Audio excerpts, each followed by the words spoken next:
At a family dinner, my girlfriend smiled and said, "Either pay for my brother's college or we're done. That's the bare minimum a real man does." Her parents nodded in agreement. I stayed silent, smiled, and walked out. 2 weeks later, she found out where the money really went, and it wasn't toward her brother. You can learn a lot about a person by the way they look at you when they think you owe them something. It is a look of pure, unearned confidence. A look that says, "This is mine, you just happen to be holding it for me." I saw that look last night. I saw it on the face of the woman I loved and on the faces of her parents. And in that one, silent moment, I understood everything. My name is Liam. I own a custom woodworking business. I take old, reclaimed wood and turn it into furniture. It is a quiet living, but a good one. I build things that last, things with character and strength. I thought my relationship with my girlfriend, Chloe, was the same. We had been together for 4 years. We were partners. We kept our finances separate, but worked towards shared goals. I respected her drive, her ambition. I was not a meal ticket. I was her teammate. At least that was the story I was living. Her family was always part of the package. Her father, Robert, a man who measured his worth by the value of his stock portfolio. Her mother, Carol, who believed her daughter was destined for a life of luxury. And her younger brother, Leo, a 19-year-old kid who had never worked a day in his life and saw the world as his personal playground. They were polite to me, but there was always an undercurrent of evaluation, as if they were constantly running a credit check on my character. There is something else you need to know. My life is not just about me. I have a younger sister, Sarah. A year ago, her husband, my best friend since childhood, passed away after a long, brutal fight with cancer. He left her with two beautiful kids and a mountain of medical debt that would make your head spin. Sarah is the strongest person I know. She works 2 jobs, she never complains, and she is fiercely proud. I help where I can, slipping her cash for groceries, covering a utility bill here and there, but she resists any major help. She is determined to make it on her own. Her struggle is a quiet, constant itch in my heart. Last night, we were all at her parents' house for their weekly family dinner. The conversation was the usual mix of Robert's stock tips and Carol's gossip. Then, after the main course, the ambush began. Robert cleared his throat, a signal that a formal announcement was coming. "Liam," he began. "As you know, Leo has been accepted to a very prestigious private university. We are all incredibly proud." I nodded and congratulated Leo, who just shrugged and kept looking at his phone. Then Chloe turned to me. She placed her hand on my arm, her smile perfectly sweet, her eyes perfectly cold. "We have been talking," she said, gesturing to her parents. "And we have realized that this is a perfect opportunity for you to show your commitment to this family." I knew where this was going. I could feel the floor falling out from under me. She continued, her voice light and casual, as if she were asking me to pass the salt. "We want you to pay for Leo's tuition, the first year at least." I just stared at her. The cost of a single year at that university was more than the down payment on my first house. She saw the look on my face, and her smile tightened. The sweetness vanished, replaced by a hard, unyielding edge. "Either pay for my brother's college or we are done," she said, her voice low and firm. "That is the bare minimum a real man does for the family he is going to marry into." I looked at her parents. Robert and Carol were both nodding in agreement, their faces set with the same look of righteous expectation. They had discussed this. They had planned this. This was not a request. It was an ultimatum, a shakedown. In that moment, everything became crystal clear. My worth to them was not in my love for their daughter, my character, or my hard work. It was in my bank account. I was not a future son-in-law. I was a resource to be tapped. I did not argue. I did not raise my voice. I did not defend myself. I looked at each of them, at their confident, entitled faces. I saw my entire future with this woman laid out before me. A future of endless expectations, of constantly having to prove my worth through financial transactions. And then I thought of my sister. I thought of her getting up at 5 in the morning to work a shift before getting her kids ready for school. I thought of her trying to figure out which bill she could skip this month to afford a new pair of shoes for her son. The contrast between her quiet struggle and their loud, greedy demands was so stark it almost made me laugh. I stood up from the table. I placed my napkin neatly beside my plate. I smiled, a real, genuine smile, and I walked out of the dining room without saying a single word. I heard Chloe call my name, first in confusion, then in anger. I did not stop. I walked out the front door, got in my truck, and drove away. I did not know exactly what my plan was yet, but I knew one thing for certain. My money was going to support a family. It just was not going to be hers. It has been 1 week since I walked out of that dinner. A week of absolute silence from me, and a week of escalating hysteria from them. Thank you for the messages of support. It is good to know that the world is not entirely populated by people who see relationships as a business transaction. The night I drove away, I did not go home. I drove straight to my sister Sarah's house. It was late, but she was still up, sitting at her kitchen table surrounded by a sea of paperwork. Bills, insurance forms, letters from debt collectors. She was trying to make sense of an impossible situation. When she saw me, she tried to put on a brave face, but I could see the exhaustion in her eyes. The weight of the world was on her shoulders. We did not talk much that night. I just made her a cup of tea and sat with her while she worked. I watched her kids sleeping, their faces peaceful and innocent, completely unaware of the storm their mother was weathering for them. I left before the sun came up. My resolve hardened into something unbreakable. The first thing I did the next morning was go to my bank. I have been saving for years, building an investment portfolio. It was my future fund, the money I had set aside for a house, for a family, for a life with Chloe. I liquidated the entire thing. It was a significant sum, enough to change a life, and that is exactly what I intended to do. Meanwhile, the messages from Chloe and her family started pouring in. At first, they were angry and confused. From Chloe, what was that last night? You just walked out? You are being so childish. Call me. From Robert, you embarrassed my daughter and disrespected my family. We expect an apology. I did not reply. I spent the day with my financial advisor and a lawyer, setting up a trust. A trust for my sister's children. By day 3, their tone had shifted to a kind of confused bargaining. From Chloe, okay, I get it. You were surprised. We should have talked about it first, but it is a good investment in our future. My parents will respect you for it. From Carol, Liam, Chloe is very upset. You know how much her brother means to her. A real man provides for his family. The constant repetition of that phrase, a real man, was starting to get under my skin.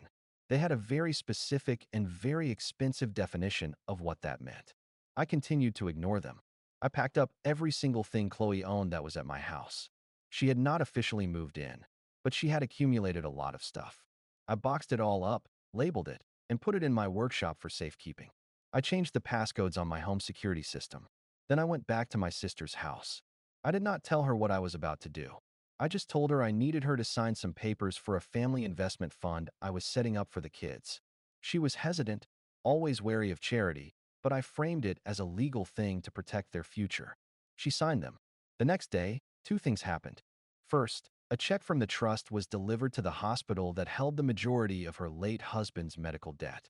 The check paid off the entire balance, every last penny. Second, another check was delivered to the bank that held her mortgage. It paid off the entire remaining balance on her house. Sarah called me. Her voice choked with tears. She could not speak at first.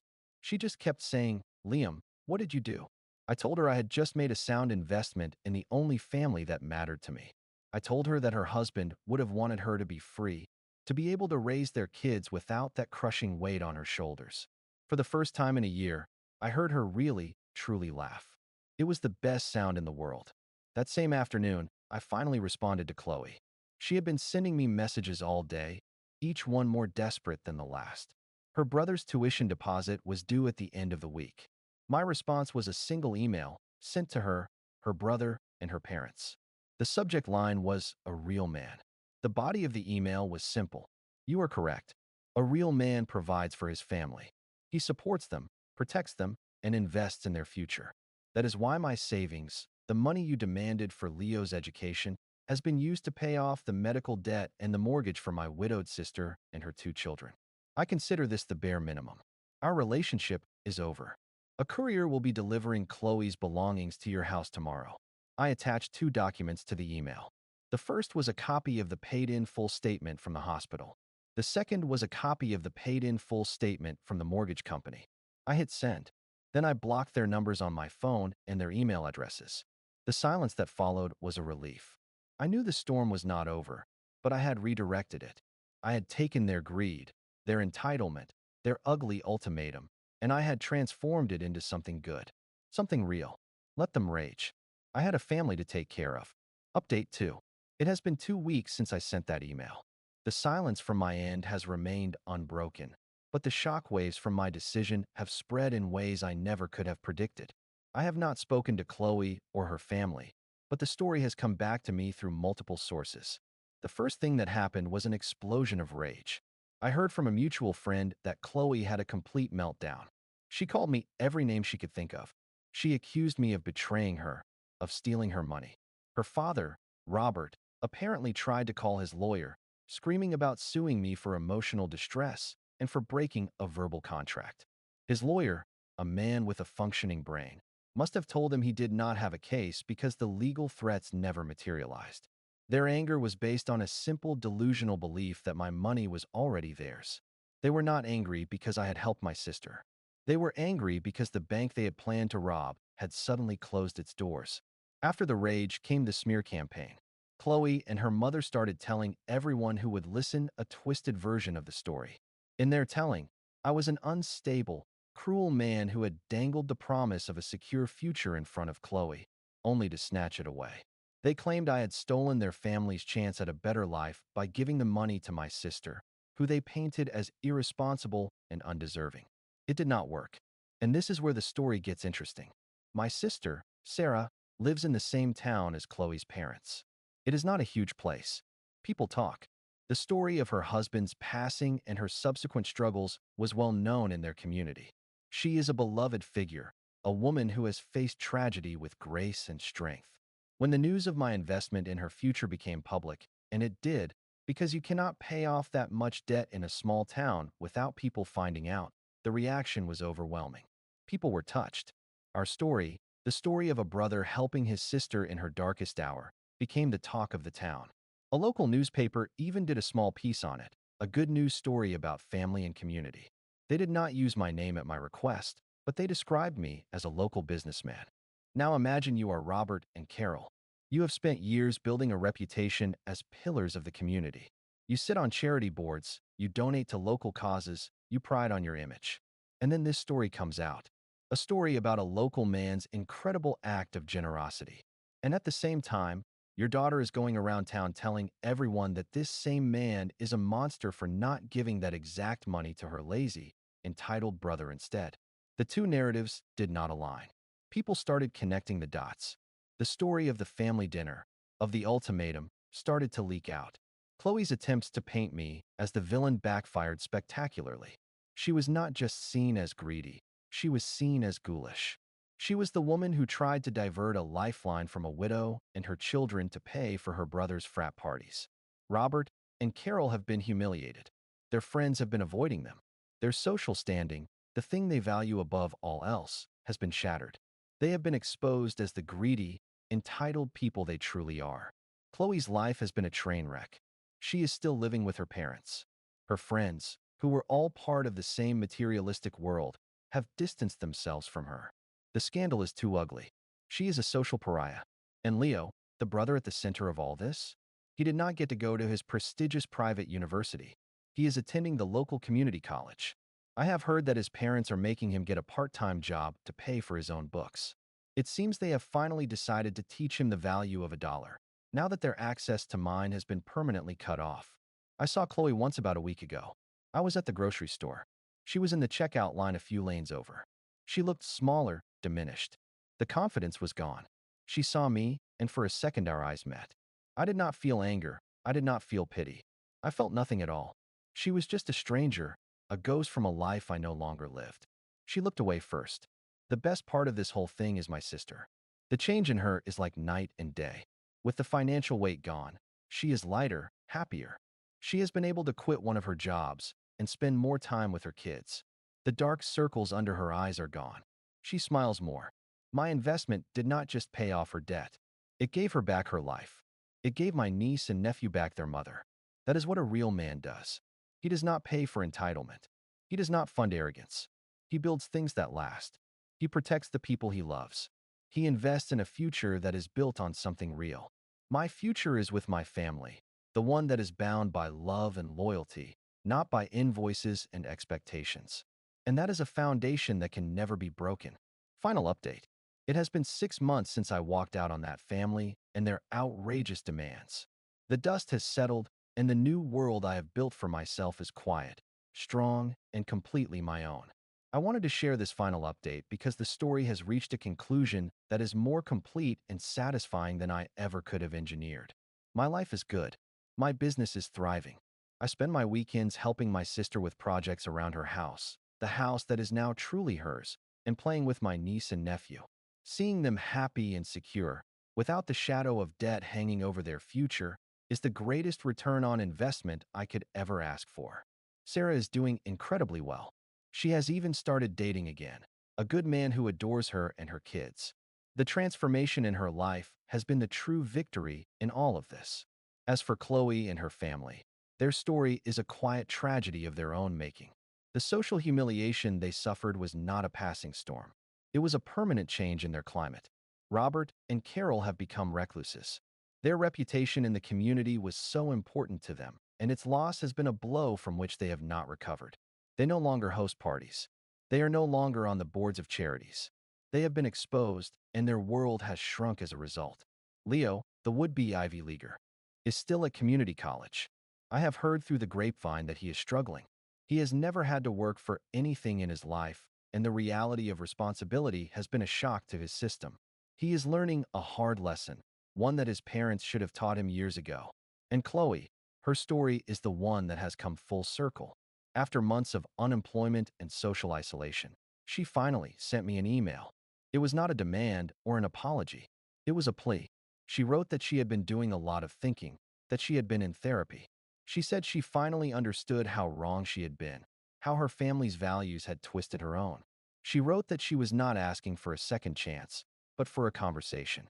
She wanted to understand how she had become the person who could do what she did. I thought about it for a long time. The old me, the man who always wanted to fix things, would have agreed to meet. But I am not that man anymore. I have learned that some things are too broken to be repaired. And more importantly, I have learned that I am not responsible for fixing her. I did not reply to her email. I just deleted it. Her journey of self-discovery is her own. I am no longer a part of her story. The final, perfect end to this chapter came last week. I received a letter in the mail. It was from a local scholarship fund that helps children who have lost a parent. The letter was a thank you. It said that an anonymous donation had been made in my sister's late husband's name. A donation large enough to fund a full scholarship for one student each year for the next decade. The letter stated that the donation had been made by a local family who wished to honor the spirit of true family support in the community. I called my sister, and she had no idea what I was talking about. It was not her. Then it hit me. It was Robert and Carol. It was their desperate public attempt to buy back their reputation. A pathetic, transparent effort to rehab their image by throwing money at the very cause my actions had championed. I did not feel anger. I just felt a quiet sense of victory. My one simple act of walking away from that dinner had not just saved myself. It had not just saved my sister. It had forced a family of takers to finally give something back. They had tried to extort me to use my money to fund their entitled dreams. And in the end, they were the ones writing the check, funding the future of a deserving child, all in a desperate attempt to look like the very thing they are not. A real family. My revenge was never about destroying them. It was about building something better. And in the end, the ripples of my one decision have done more good than I ever could have imagined. They wanted me to pay for a bare minimum. Instead, I raised the standard. And they are the ones who are now, finally trying to meet it.